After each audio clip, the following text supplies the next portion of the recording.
Good morning, my people. Good morning around the world, wherever you are, because we know that Arsenal Future has many fans around the world. Welcome to another podcast of the Arsenal Future show. Yours truly, Chris from Arsenal Future. How are you doing out there? Hope you're all fine. Don't forget to like and subscribe, like the channel, like the videos, subscribe to the channel, leave your comments, share the videos. Don't forget it's free to do so. We're here today. It's been eventful the last 3 or 4 days, and I've not been able to do some posting because I've been so busy with work. But don't worry, I'll make it up to you. We're here to talk about the last game against Aston Villa. We know that Raheem Sterling has signed for us last night. We're going to do a post about that in the coming days. Also, Mikel Merino signed for us a few days ago. We're going to also do a post about that as well, what he brings, strengths and weaknesses in the coming days. We've also got to do a review of the game today later today against Brighton. But we have to do this because keeping up, making it consistent. We have to do a quick review of the game last week and our 2-0 away win against Aston Villa. And it was just a quick summary. It was a very, very good win for Arsenal. I wasn't worried, but I knew that Villa, if they played really well and we dropped a bit, they could probably get a result against us, because last season they beat us twice, as we all know, home and away, without conceding a goal to us. We should have beaten them at home, but we didn't, and that's where we fumbled the bag and didn't go on to win the league. 2-0 away win. I can't do it because I'm holding the camera in one hand. So Trossardinho scored as soon as he came on. Scored on around 65 on the 65th minute. He came on and he didn't even celebrate. He walked him. His stern face, and then he lightened up, and then he did his goggle celebration. And that was 1-0 to Arsenal. Until then, Villa were looking probably the more likely side.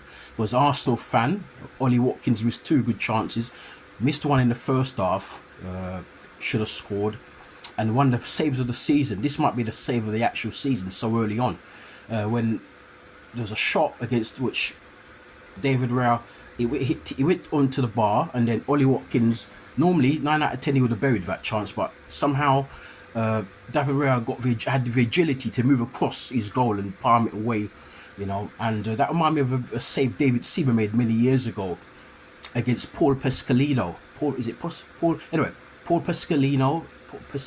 Sorry if I got I've butchered his name. Sheffield United in the FA Cup. And David Seaman. I think Seaman's save was better because that was more point blank, and Seaman quickly reacted. And this was similar.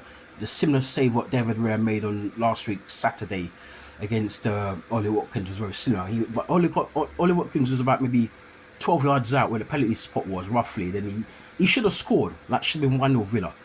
And then after that, we made the substitution. Not long after that, we made the substitution, and then Trossard came on, scored, and was excellent again. And then, of course, we scored again. We could have scored two more goals, but we scored a second goal with Saka punting in from the right hand side, playing it across, and then there came our powerhouse midfielder Thomas Partey to bury a second goal for Arsenal, and a 2-0 win. We needed that because Man City had previously that day buried Ipswich 4-1. Of Erling Haaland scored a hat trick, so it goes to show that City don't mess about. So if you want to win this title, we're gonna have to keep being on their tails. We're playing them very, very soon, so let's hope we have to go up there and try. Hopefully we can go up there and win, but we know it's one of the toughest grounds in the world to go and get a result, along with the Bernabeu and maybe Anfield as well. So a draw will be very good. Last season when we drew, we got criticised for it, but I think this time, earlier in the season, I think a draw will be very good for us. But if we could win it, that would be even better. Maybe if we win this game up there, they might have us as favourites, but I think we've got a long way to go to become title favourites, because we're going to be. And even though a couple of years ago when we should have won it, we were 8 points ahead of City, and they still came back and beat us. They beat us at the Emirates, and then they came back after that, winning a winning one, and then I think they drew against Forest, and then after that they'd won more or less all their games, and then they picked us to the title. This time it's hopefully we get a good result up there, and then we can just kick on and then don't lose, don't drop any points. And even if we're 8 points clear, we've got to try not to drop any points. And so we'll see what we do. But a very, very, very resounding 2-0 win against a very, very hard team. Don't forget, Villa finished 4th last season, and they've been on form. Our old manager Unai Emery is doing an excellent job, and they're very hard, especially at Villa Park. with the crowd roaring and urging them on.